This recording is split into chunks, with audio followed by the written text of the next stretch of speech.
Você já percebeu que notícias de desastres e tragédias impactam as pessoas cada vez menos? No mundo empresarial, pessoas são demitidas depois de anos de serviço e uma semana depois ninguém sequer lembra delas. Pois é, você já presenciou isso? Tem alguma ideia do que está acontecendo?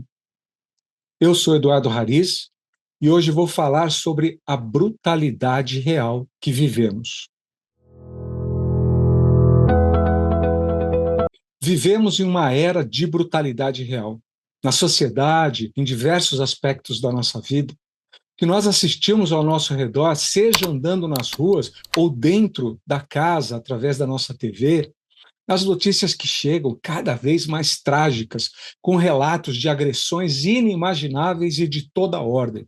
Agressões físicas, morais, emocionais. Dentro das organizações, eu também vejo cada vez mais uma brutalidade simbólica e, confesso que às vezes, bem real mesmo. O ambiente corporativo moderno, tantas vezes, reflete aquilo que os gregos chamavam de apeirocália. É isso mesmo, um termo estranho, né? Você nunca ouviu falar? Pois é, a peirocália é a incapacidade de reconhecer e de cultivar aquilo que é belo. É como uma realidade que é formadora da alma. Essa condição, ela não é apenas uma falha estética, ela é uma deficiência de sensibilidade moral e simbólica que se manifesta na aceitação de tudo aquilo que é vulgar, que é desarmônico e que é adotado como parâmetro de normalidade na gestão dentro das empresas. A sociedade em geral, a gente assiste quase que uma idolatria ao grotesco, ao feio, a tudo aquilo que é desequilíbrio, seja nas letras de músicas que glamorizam violência e tudo aquilo que é vulgar, seja nos erros grosseiros de textos nos jornais digitais, nos vocabulários de comunicadores, nas chamadas artes em geral. 2 anos, em uma estada em Nova York, eu visitei uma exposição no famoso museu Guggenheim, próximo ao Central Park. Paguei US$ 35 o ingresso e percorri 3 andares para ver dezenas de telas pintadas com borrões vermelhos e pretos, que se alternavam com outras telas em absoluto branco. Em outra exposição, visitada perto dali, uma instalação montada pelo artista mostrava latas de lixo viradas, esparramando imundícies em um cenário sombrio, caótico mesmo. E acreditem, chamaram isso de arte. Ah, que saudade que eu tenho das esculturas de Davi, de Michelangelo, de Hércules, de Brandinelli, situadas na entrada do Palácio Vecchio em Firenze, ou mesmo de pinturas como a Anunciação de Leonardo da Vinci. Os italianos sempre souberam valorizar o belo. Corre, né, que a psicologia profunda nos ensina que esse contato constante com a feiura acaba deformando a alma. No mundo corporativo, o feio está presente em prédios sem ornamento, arquitetura meramente funcional, espaços urbanos criados sem qualquer intenção de elevação. Um cenário que não é neutro. Ele reeduca o imaginário coletivo, mudando a chamada janela de Overton para um abismo. Só para lembrar, Overton propôs uma escala simplificada de estágios pelos quais uma ideia pode passar. Essa escala começava do impensável, passava pelo radical, pelo aceitável, uma ideia sensata, popular, até virar política pública, acreditem. E o ponto importante é o seguinte: quando a cultura muda, a janela muda também. E quando a janela muda, políticas antes impossíveis tornam-se normais.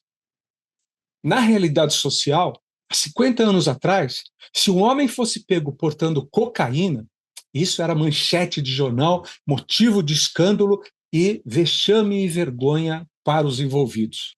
De lá para cá, a janela mudou, a ponto de que, na semana passada, a mais alta corte do país definiu que não é crime o porte de pequenas doses de cocaína.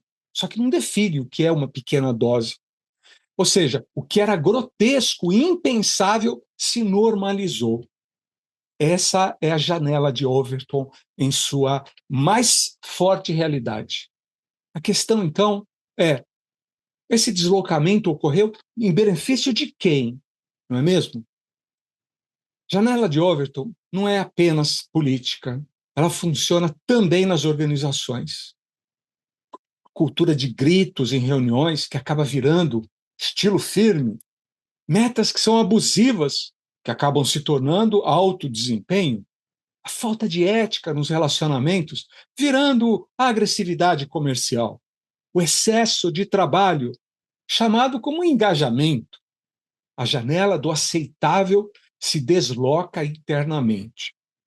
A janela, então, é o limite do que uma sociedade ou uma organização considera aceitável. E esse limite pode ser gradualmente deslocado. A alma humana, ao ser exposta a referências grotescas, vulgares, agressivas, passa por um processo de adaptação perigoso. Primeiro, estranha, depois, tolera e, finalmente, consome a mediocridade até tomá-la como um parâmetro, como referência. Quando uma cultura organizacional se satura dessa brutalidade simbólica, ela inevitavelmente passa a produzir brutalidade real, dessensibilizando os colaboradores até que a feiura ética e relacional seja vista como normal. O problema não é meramente a existência do mal ou da falha, mas sim quando essa feiura física e espiritual passa a ocupar o centro da cena como espetáculo. Nas organizações, isso se traduz em um clima onde narrativas de perversão e fofoca ganham mais destaque do que atos de grandeza e heroísmo discreto. Eu chamo aqui de heroísmo discreto aquele comportamento das pessoas que fizeram, fazem o melhor, além daquilo que estava escrito ou que era esperado, né, na descrição de cargo, mas que nunca são lembradas por isso, nem elogiadas, nem sequer mencionadas muitas vezes. Essa dinâmica gera um empobrecimento simbólico profundo dentro das empresas. Sob a luz da psicologia profunda, a falta de contato com o belo impede o acesso às formas superiores da vida intelectual e moral.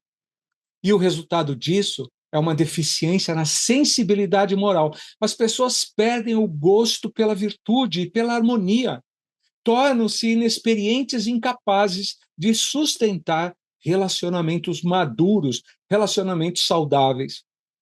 Eu arrisco dizer para vocês que, na maioria dos casos, do chamado descompromisso com a empresa, que é algo que a gente tem encontrado muito facilmente nas empresas, esse, na prática, é o fator real e original, é o motivo verdadeiro desse descompromisso ou falta de comprometimento.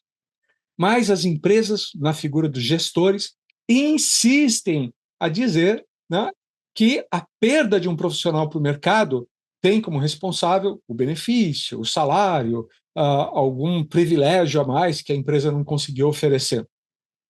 Deve ser, na verdade, mais fácil aceitar isso do que enxergar e assumir essa questão da estética, ética e moral que existe. Esse culto ao feio dentro das organizações.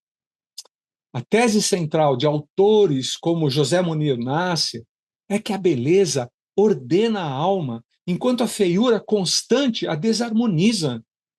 Quando a cultura organizacional adoece através da apeirocalha, o moral dos colaboradores desmorona, porque não há encantamento para diminuir a violência das relações. A motivação ela é aniquilada, não por falta de metas, mas por falta de um horizonte moral superior.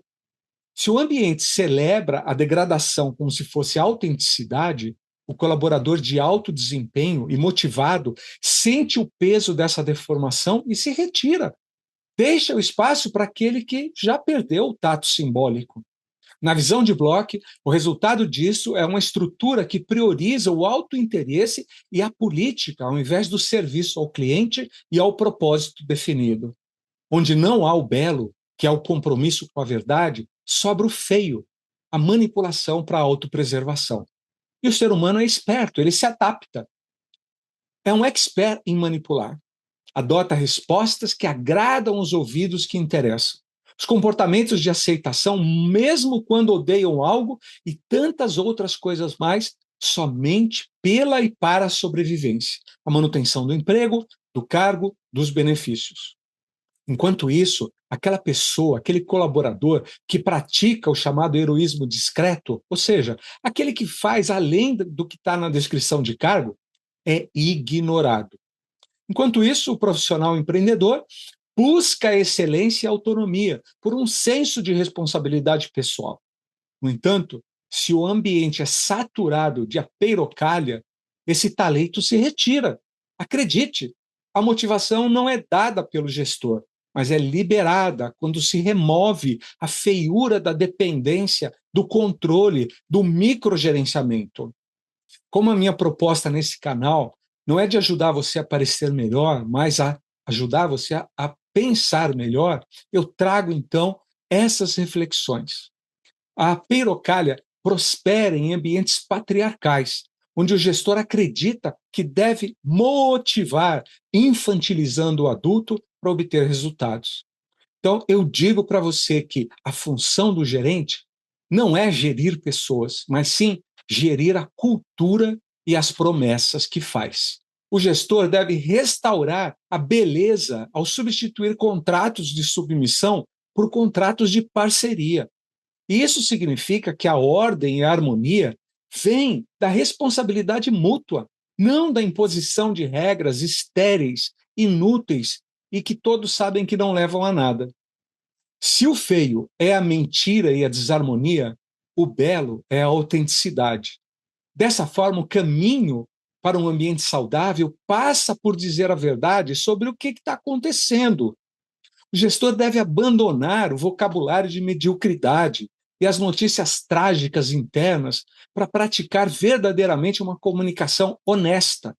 A verdade é esteticamente superior à mentira política. Ele ordena o caos e pacifica o ambiente. Dessa forma, você, gestor, deve parar de fazer reuniões para discutir somente aqueles indicadores. Comece a falar para as pessoas, inclua perguntas sobre o que as pessoas almejam, sobre os planos de realização e de vida, e saiba como cada colaborador enxerga o trabalho que está realizando, como parte dessa construção pessoal, que é isso antes de qualquer coisa. Nas reuniões com as pessoas, pare de tratá-las como robôs. Comece a tratá-las como seres humanos, pessoas com sonhos, com necessidades, com ambições saudáveis. O maior ato de coragem de um gestor é agir como se a unidade que ele lidera fosse a sua própria empresa. Isso é o que Taleb chama de skin in the game. Ao plantar algo vivo, restaurar aquilo que está gasto, o gestor rompe o ciclo burocrático de desânimo. Ele deixa de ser um burocrata que impõe processos sem sofrer as consequências e passa a ser um parceiro que investe na elevação da condição humana através do trabalho. A batalha por uma organização saudável é simbólica, muito antes de ser política ou econômica. Se a feiura ocupa o palco central das nossas empresas através da peirocalha, o primeiro gesto de resistência do líder de elite é recolocar o belo no horizonte como alimento da alma. Isso exige coragem para valorizar histórias de grandeza, de coragem e sacrifício, em vez de ficar aí glamorizando aquilo que é obscuro e mentiroso. Para que o belo volte a ser uma aspiração humana dentro do ambiente corporativo, o gestor deve transitar do papel de fiscal de processos para o de curador de excelência. E isso requer a implementação de novas práticas fundamentadas na sensibilidade moral e simbólica. O gestor deve ativamente buscar e narrar biografias e casos internos de homens e mulheres que viveram com grandeza e fidelidade aos valores. Ao destacar o heroísmo discreto, em vez de dar palco a comportamentos tóxicos e perversos, o líder reeduca o imaginário do time para desejar o bem. E cá entre nós, Como nesses dias de hoje nós precisamos disso. Inspirado assim na tese de que o contato constante com a beleza ordena a alma, o gestor deve cuidar do ambiente físico e da harmonia das interações. Isso inclui desde a eliminação da poluição visual e burocrática até a restauração de rituais de trabalho que possuam dignidade, evitando que a vulgaridade se torne padrão. Caro gestor, é necessário expor os colaboradores a formas superiores de cultura e pensamento. Práticas como incentivar a leitura de clássicos, promover conversas profundas sobre ética, valorizar a estética na entrega de projetos, funcionam como armas seguras contra a tentação do feio e da mediocridade. O líder deve agir como quem planta algo vivo, promovendo projetos que tenham valor intrínseco e não apenas utilitário. Por isso não adianta ficar falando só de indicadores, né, e o tempo todo na reunião. Ao restaurar o que está gasto, sejam processos obsoletos ou relacionamentos desgastados, o gestor demonstra que a harmonia e a integridade são objetivos superiores à mera eficiência mecânica. Em última análise, cada líder pode decidir hoje o que oferece à própria imaginação e a de seus liderados. Ao escolher o belo, ele não apenas melhora o clima organizacional, mas cumpre o papel essencial de elevar a condição humana através do trabalho, transformando a empresa num horizonte de aspiração e integridade moral. O colapso da cultura organizacional não é um erro de cálculo salarial, é um erro de visão de mundo, de visão estratégica. Ao integrar a sensibilidade simbólica da peirocalha com pragmatismo empreendedor de Peter Block, o líder de alto desempenho compreende que a sua tarefa não é apenas produzir lucro, mas produzir significado. Esconder o belo é, em última instância, escolher o espírito empreendedor em detrimento de segurança medíocre e da burocracia. Eu sou Eduardo Rariz e gostaria muito de ouvir a sua opinião a respeito disso. Você já viveu situações como essa? Conhece alguém que tenha vivido?